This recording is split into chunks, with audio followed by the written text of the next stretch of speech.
Welcome back to Kickstart Your Week.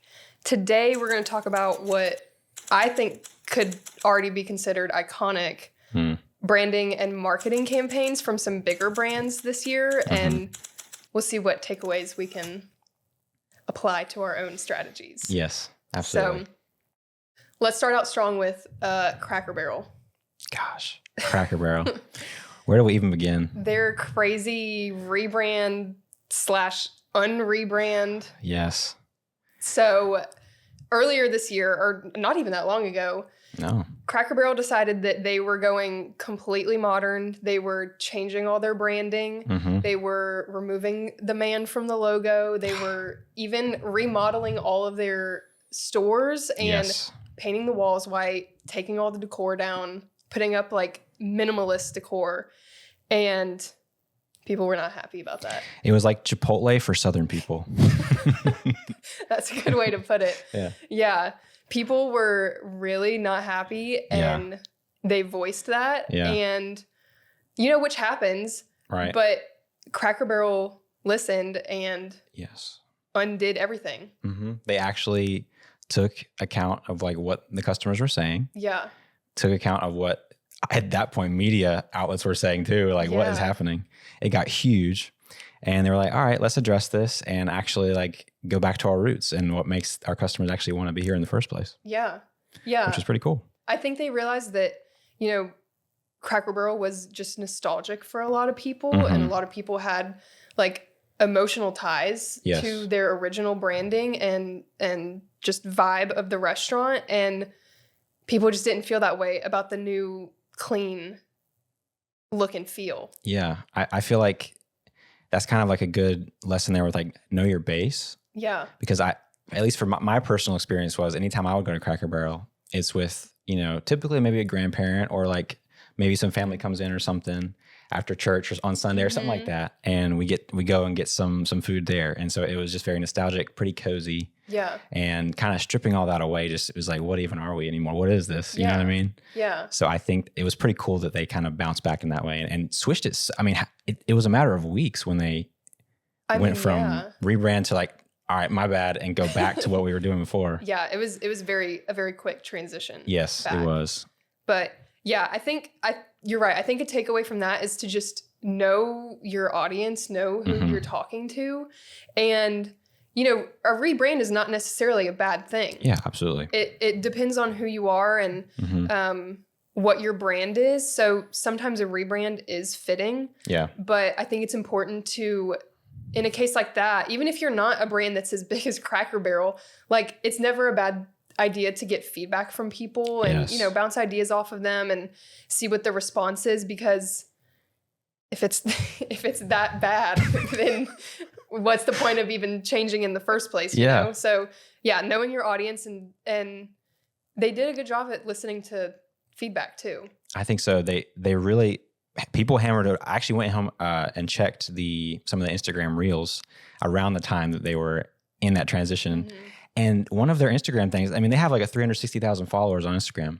They had 1,000 people on one of their reels, like all organic comments, not like a paid ad thing, not like a tag your friend type of thing, all saying, what are you doing? Please bring back the cozy. Like, what is this? Yeah. And I just think it was so cool to see how fast they actually listened. And their core kind of kept them to who they are. Like, know who you are. If it ain't broke, don't fix it. Amen. Okay, so should we get into the second example? Yeah, I think so. Like segueing into that, like with taking customer feedback and like strong like support from your community and from your socials. Our next company that we're talking about, Duolingo. Yeah. I think they do a pretty good job of that. They do. Yeah. They're they have a unique tone online. They're very, joke heavy, meme heavy. I would say they're sassy even. Like, yes, absolutely. But people love it. And they do a really good job of responding in comments and taking feedback from people and playing along with them. Have you seen their campaign earlier this year of Duo is Dead? I actually did. And I saw it in the moment too. Yes. I wasn't following them on any of their pages, but it got back to me somehow through one of the lines of communication through like social media stuff. Yeah. And I was like, wait, they're getting rid of this mascot? It was huge. Yeah. And it wrapped me in. I researched for several minutes. Yeah. I was like, what? I have to check this out. Yeah. So if you have not heard, earlier this year, Duolingo ran a marketing campaign. I guess you could call the title Duo is Dead. Yeah. And they essentially killed off their mascot.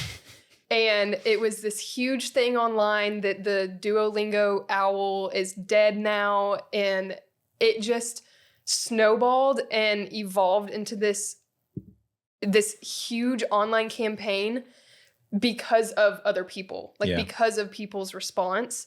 And I mean, there was other brands getting in. I think people were speculating other company mascots was the one that murdered the Duolingo owl. I think the Scrub Daddy got thrown in there as a suspect at one point. Oh, I love that. I didn't even know that. It was a lot of fun, and people really got into it, and Duolingo like played off of people's conspiracies online, and they really embraced the community feedback. Absolutely.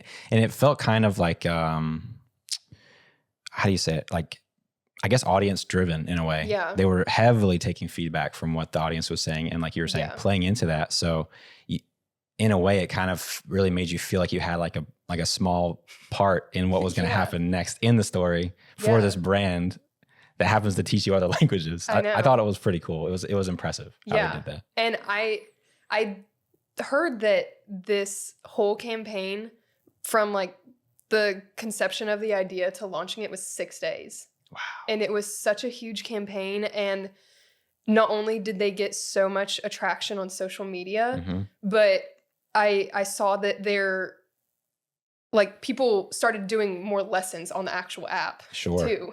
Right. So, which more is engagement. crazy. Yeah. You know, it went past social media. They got real conversions from that. So with Duolingo, what do you think is like a good lesson to take from that?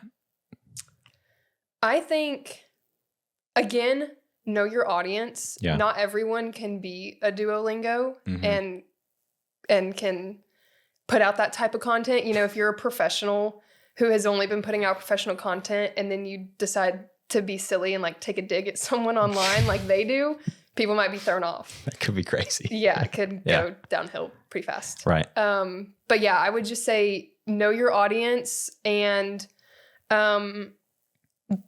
be timely with your content, with trends, with campaigns, and just like Cracker Barrel, you know, listen to what people are saying online.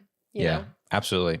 And I think that kind of like ties into Cracker Barrel too, just like knowing your base, like knowing your customer base, like what they expect from you has a whole lot to do with the outcome of any brand campaigns or anything like that.